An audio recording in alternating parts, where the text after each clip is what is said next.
Stage 4 మోకాళ్ల అరుగుదలకి నొప్పి లేకుండా కీళ్ల మార్పిడి ఆపరేషన్ చేయబడును.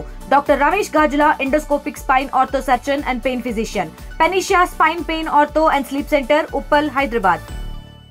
మోంతా తుఫాన్ ప్రస్తుతానికి వేగం పెంచుకుంటుంది. సాయంత్రానికి తీరం దాటే అవకాశం ఉందని నిపుణులు అంటున్నారు. ప్రస్తుతం మనం మచిలీపట్నంలో ఉన్నాం. మనతో పాటు మినిస్టర్ కొల్లు రవీంద్ర ఉన్నారు. ఆయనతో మాట్లాడదు. సార్, మీరే అన్ని చోట్ల వెళ్ళి పర్యటిస్తున్నారు. పరిస్థితి ఎలా ఉంది ప్రస్తుతానికి? గత 2 రోజులుగా కురుస్తున్నటువంటి వర్షాలు, ఈ తుఫాన్ ప్రభావం కూడా బంగాళాఖాతంలో అల్పపీడనంగా మారి తర్వాత వాయుగుండంగా ఇప్పుడు తీవ్రమైనటువంటి తుఫాన్గా మారింది. ఇవాళ తీరం అంతా కూడా దాదాపు నెల్లూరు నుంచి శ్రీకాకుళం కూడా మొత్తం ఈ ఒక మోస్తరు నుంచి అతి భారీ వర్షాలు కూడా పడుతూ ఉన్నాయి. అయితే ప్రభుత్వం కూడా గౌరవ ముఖ్యమంత్రి చంద్రబాబు నాయుడు గారు కూడా కంట్రోల్ రూమ్ పెట్టి ఎప్పటికప్పుడు అందరిని కూడా అప్రమత్తం చేయటం, లోతట్టు ప్రాంతాలన్నీ కూడా వాళ్ళందరినీ కూడా ముందు ఇమీడియట్గా రిలీఫ్ క్యాంప్స్ తీసుకురావడం. దాదాపు కృష్ణా జిల్లాలో దగ్గర ఒక 165 క్యాంప్స్ రన్ అవుతున్నాయి. దగ్గర 6,000 మంది ఈ క్యాంప్స్లో ఉన్నారు. ఇంకా ఒక 10,000 మంది వరకు కూడా ఎఫెక్ట్ అయ్యేదనుకుంటుంది. కాబట్టి వాళ్ళని కూడా ఎక్కడున్నారనేది ఎప్పటికప్పుడు సేఫ్ గార్డ్ చూస్తున్నారు. అట్లాగే ఈ నైట్కి తీరం దాటొచ్చు. ఈ తీరం దాటే సమయంలో దగ్గర 100 కిలోమీటర్ల వేగంతో గాలి వీచేదానికి అవకాశం వస్తుంది. ముఖ్యంగా ఇది మచిలీపట్నం, కాకినాడ మధ్యలో సుమారుగా అమలాపురం ఈ పరిసర ప్రాంతాల్లో తీరం దాటొచ్చు అని చెప్పి మనకున్నటువంటి అంచనాలు. దాని ప్రకారమే అన్ని ప్రాంతాల్లో కూడా అప్రమత్తం చేయటం, తీర ప్రాంతంలో ఉన్న అందరినీ కూడా తీసుకొచ్చి రిలీఫ్ క్యాంప్స్లో పెట్టడం కూడా జరుగుతుంది. వాళ్ళకి ఫుడ్ కానీ వాళ్ళకి కావాల్సిన మెడిసిన్ కానీ అన్నీ కూడా ఏర్పాటు చేస్తారు. ఎన్ని రిలీఫ్ ఫండ్స్ పెట్టారు? ఎన్డీఆర్ఎఫ్, ఎస్డీఆర్ఎఫ్ వాళ్ళు వచ్చారు? ఎన్డీఆర్ఎఫ్ టీమ్స్ ఇప్పుడు 2 టీమ్స్ వచ్చున్నారు. ఇక్కడ దాదాపు 25 మంది దగ్గర ఉన్నారు ఎన్డీఆర్ఎఫ్ టీమ్స్. అలాగే రెవెన్యూ, పోలీస్, అట్లాగే మిగతా డిపార్ట్మెంట్స్ అన్నీ కూడా కోఆర్డినేట్ చేసుకుని, మున్సిపాలిటీ కానీ ఫైర్ కానీ అన్ని డిపార్ట్మెంట్స్ కూడా కోఆర్డినేట్ చేసుకుని కృష్ణా జిల్లా వరకు దగ్గర 18,000 మంది ఇవాళ ఫీల్డ్లో వర్క్ చేస్తున్నారు. మొత్తం కూడా అన్ని ప్రాంతాల్లో కూడా వాళ్ళందరినీ కూడా సేఫ్ గార్డ్ చేయాలని చెప్పి కోరుతూ ఉన్నారు. అదే కాకుండా ప్రజలకు కూడా మేము పిలిపిస్తూ ఉన్నాం, దయచేసి అందరూ కూడా సురక్షిత ప్రాంతాలకి చేరుకోవాలా. కురుస్తున్నటువంటి వర్షాలు కానీ ఈ గాలుల వల్ల కానీ నానినటువంటి గోడ పడేదానికి అవకాశం వస్తుంది.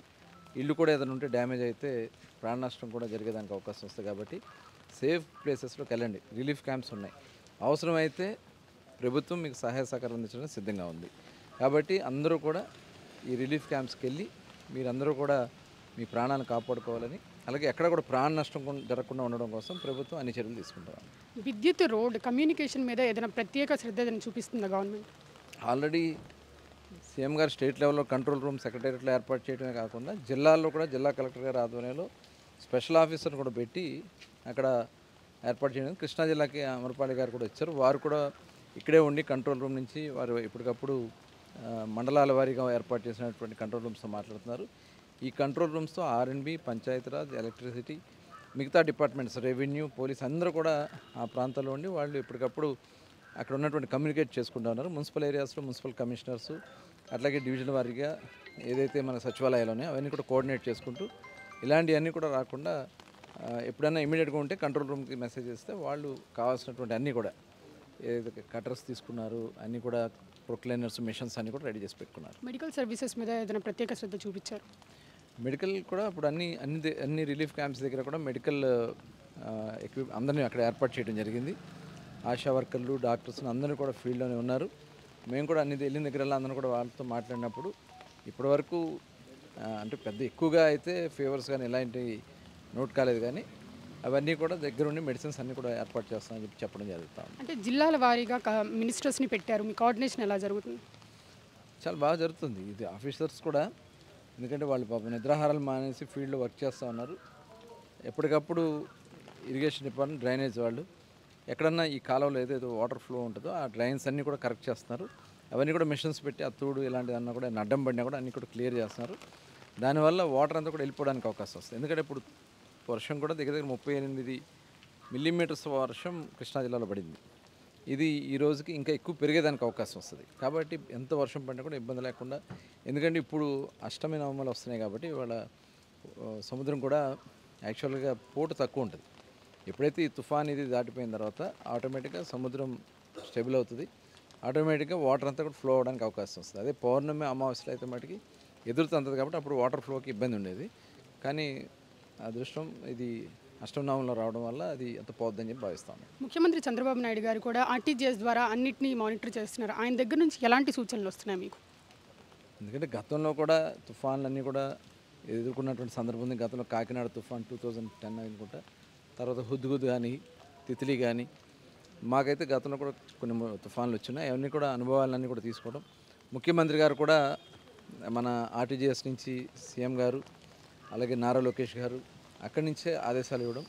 దాని ప్రకారం, ఎందుకంటే గతంలో ఎప్పుడు లేని విధంగా ఇప్పుడు ఒకవేళ పవర్కి ఏమైనా ఇబ్బంది వస్తే వాటర్ సప్లై కూడా ఇబ్బంది రాకుండా ఉండడం కోసం అన్ని సిబిడబ్ల్యూఎస్ స్కీమ్స్ దగ్గర కూడా జనరేటర్స్ ఏర్పాటు చేశారు.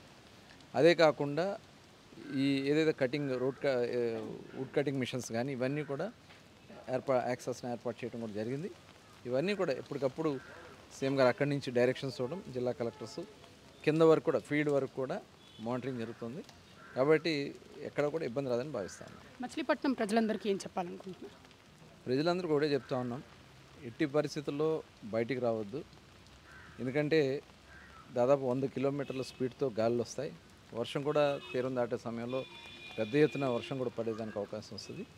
కాబట్టి సురక్షిత ప్రాంతాలకి వెళ్ళాల్సిందిగా కోరుతా ఉన్నాం. ఎక్కడన్నా, ఎందుకంటే గోడలు కానీ ఇళ్ళు కానీ కొద్దిగా ఈ ప్రమాదంలో కొద్దిగా డ్యామేజ్ అయిన నీళ్ళు పడేదానికి అవకాశం ఉంటుంది. వాళ్ళందరూ కూడా మీ దగ్గరలో ఉన్నటువంటి రిలీఫ్ క్యాంప్స్కి వెళ్ళండి, లేదంటే తెలిసిన బంధువుల ఇళ్ళకి వెళ్ళండి, లేదంటే మమ్మల్ని ప్రభుత్వ అధికారుల దృష్టికి తీసుకొస్తే ఇమీడియట్గా వాళ్ళకి కావాల్సినటువంటి అన్ని ఏర్పాట్లు కూడా చేయడం జరుగుతుంది. కాబట్టి మీరందరూ కూడా ఎటువంటి డ్యామేజ్, ప్రాణహాని జరగకుండా అందరూ కూడా ప్రభుత్వాన్ని సహకరించాలని కోరుతాము. Thank you sir. ఇది ఇక్కడ పరిస్థితి. కెమెరామెన్ కిరణ్తో అథా మొహమ్మద్, ఆర్టీవీ, మచిలీపట్నం. తెలుగులో న్యూస్ కి ఫాస్టెస్ట్ యాప్ ఇప్పుడు టోటల్లీ న్యూ అవతార్లో. జస్ట్ 5 seconds లో కంప్లీట్ న్యూస్. సోషల్ మీడియాలో ట్రెండ్స్ కి వన్ స్టాప్ సొల్యూషన్.